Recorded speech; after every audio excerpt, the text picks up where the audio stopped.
whole Central Part of the United States, drains Mississippi River and comes down here. The settlers normally usually went down towards the west. Ohio, Kentucky, Tennessee, Illinois, California Valley. They needed something they couldn't get rid of the living, they needed something to sell. Like they might have grown wheat or tobacco, which growing for sale. They grown corn, turning it into whiskey. Grown fish, turning it into bacon. Then they built a flatboat. They come down here. And flatboat is anything from a few logs lashed together, something over 100 feet long with a house on it. Put this flatboat in the river, stream that they lived, put the goods on board, climb on board, by 2 weeks later he'd be down here.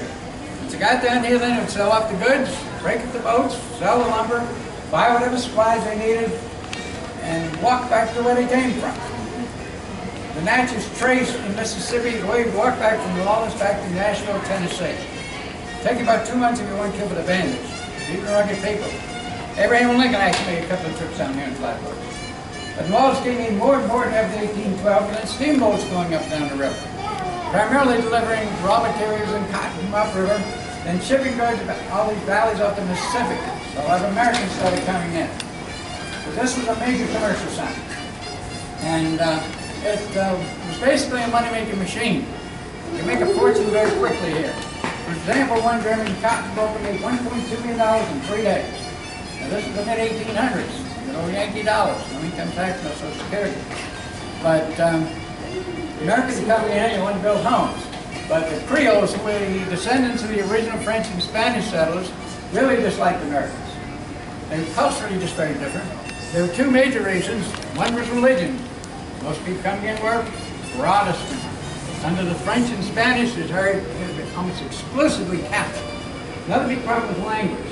Many people coming in didn't speak French. French was a major language spoken here in the mid-late 1800s. When Louisiana became a state in 1812, the first elected mayor of New Orleans, a man by the name of Nicholas Girard, did not quite speak or understand English. He was the mayor of the third largest city in the United States, behind New York and Baltimore. The governor didn't really speak or understand French, and you can see the problem after that. But the Americans coming in, making a lot of money, and they wanted to build homes. The Creoles who lived in what is now the French Quarter, which is the older city, didn't want for neighbors. Plus, if you walk around the French Quarter, you see the building lots are very small. It was laid out originally with 12 building lots to a square. Some of these guys make a lot of money, want to build really big houses. So they went on the other side of Canal Street and built what we call the American section of New Orleans. That's this area here. Coming down through what is now the warehouse district into the garden district, up to the uptown area. You can actually do tours of the garden districts, and the tour guide will show you the homes, tell you the people, tell you how they made the money and so forth. But that's kind of where we got to be where we are.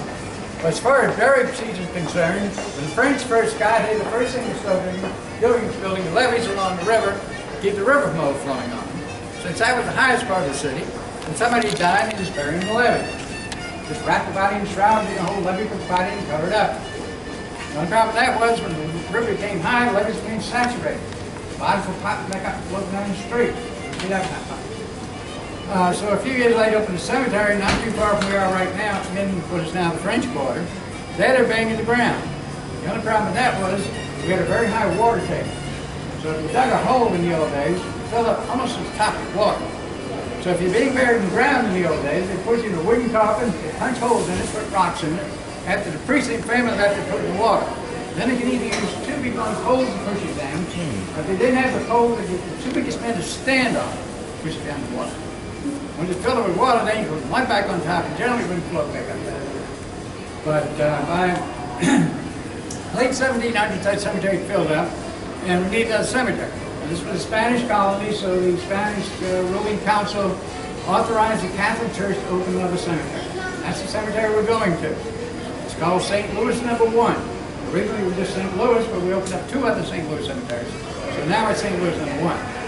But it was opened in 1789, and it's still in use. If we don't close the cemetery in New Orleans, I just want to build something on top of it. Like part of the Superdome parking lot is on top of the cemetery. Part of the French Quarter is on top of that little cemetery in the French Quarter. But if we hadn't built something on top of it, then the cemetery would still be in use.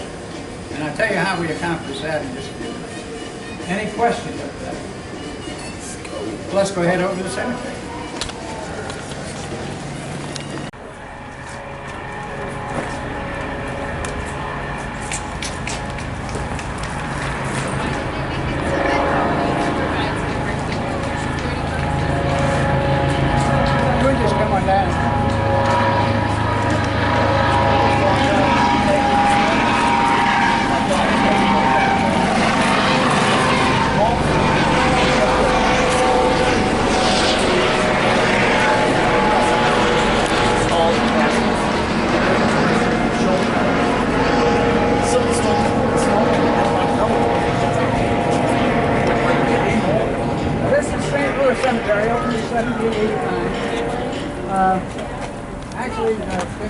St. Louis is somewhat ironic because St. Louis was actually ruled in France. It wasn't Spanish being controlled. But it always been American, so but this cemetery, like I said, opened in 1789, illustrates both our Spanish and our French heritage. These wall vaults behind you are part of our Spanish heritage. You can see the same kind of wall vaults in Spain and old Spanish colonies. But the burial procedure in New Orleans is quite different from many other places. In the old days, a man established his family. If he didn't want or couldn't afford one of these big family tombs, he could buy or rent a crypt in the wall. That's where he buried his family. All of them. The burial procedure is that they had for a death in the family, put the bag in a wooden coffin, sprinkle lime on top of it. That was keep the fumes down, but also to curate his body. Also, too, temperature in the wall vaults and in these family tombs can get up to about 400 or 500 degrees in the summertime, which is a natural form of cremation. So after about a year, you can bury in there again. In the old days, the section would pull the old wooden coffin out about halfway, knock out the back, sweep anything to the back, throw the coffin up down and burn it. Now what you'd have to do is remove the coffin, take the remains out, put them in a plastic bag in the back, put the next coffin in, break them in front of it, and then take what left of the old coffin casket and throw it in the dumpster. And, dumpsters aren't in the cemetery, so you're going to see that. But some of these tombs on the top two tiers of this wall vault are still in use. And if you look right here, you can see this one, 1961. There's a burial in here in 1961. There's one down there in 2004. So it's still very much in use. But about 80% of the burial sites in the cemetery are abandoned. So you'll see a lot of the tombs with no closures on them and broken tombs and so forth. Incidentally, Save Our Cemetery just redid this tomb here. So that's where the money that we collect goes to. Let's step down here a little bit. But that's our Spanish heritage. This is French heritage here. These are called family tombs. This came about itself in the late 1700s. Cemeteries in Paris were based in that way. Very unscientific. What they finally decided to do was the distance of all the units called a cemetery. They dug up like 18 bodies, took the bones, put them down in what's called a catacomb, limestone caves under the city, closed the old cemeteries, call them, and then open new cemeteries outside of Paris. One cemetery in there is those Père sheds. And in Père sheds, it's those buildings above ground tombs. Now this was the late 1700s, early 1800s. People started to make money on their own and wanted to be remembered.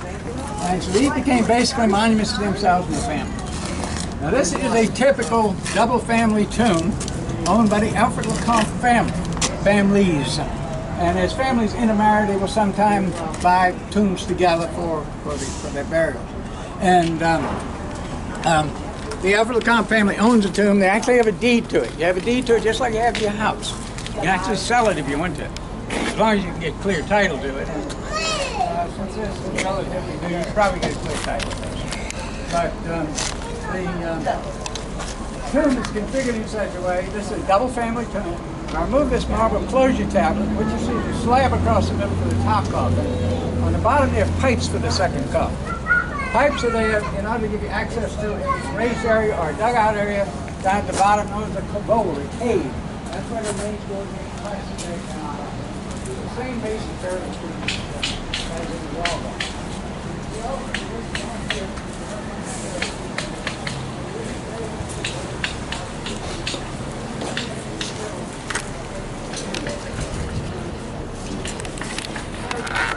Isn't it?